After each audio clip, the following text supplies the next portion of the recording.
ತಾಲೂಕು ಆಡಳಿತ ಮಂಡಳಿ ಹಾಗೂ ವಿವಿಧ ಇಲಾಖೆಗಳಿಂದ 78ನೇ ಸ್ವಾತಂತ್ರ್ಯೋತ್ಸವದ ಅಂಗವಾಗಿ ಧ್ವಜಾರೋಹಣ ಕಾರ್ಯಕ್ರಮದ ನಿಮಿತ್ತ ಲಕ್ಷ್ಮೇಶ್ವರ ಪಟ್ಟಣದ ಉಮಾ ಮಹಾವಿದ್ಯಾಲಯ ಕ್ರೀಡಾಂಗಣದಲ್ಲಿ ಪೊಲೀಸ್ ಹಾಗೂ ಶಾಲಾ ಮಕ್ಕಳ ಪರೇಡ್ ನಡೆಯಿತು.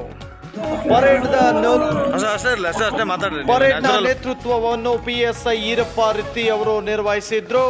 ಪೊಲೀಸ್ ಹಾಗೂ ಶಾಲಾ ಮಕ್ಕಳ ಪರೇಡ್ ಸ್ವಾತಂತ್ರ್ಯೋತ್ಸವಕ್ಕೆ ಕಳೆ ತಂದಿತ್ತು. ಈ ಒಂದು ಪರೇಡ್ನಲ್ಲಿ ಪೊಲೀಸರು ಹಾಗೂ ಗೃಹ ರಕ್ಷಕ ದಳ ಮತ್ತು ಶಾಲಾ ಮಕ್ಕಳು ಅತಿ ಉತ್ಸುಕತೆಯಿಂದ ಪಾಲ್ಗೊಂಡಿದ್ದರು. ಪರೇಡ್ ನೋಡುಗರ ಗಮನ ಸೆಳೆಯುವುದರೊಂದಿಗೆ ರೋಮಾಂಚನಗೊಳಿಸಿತು.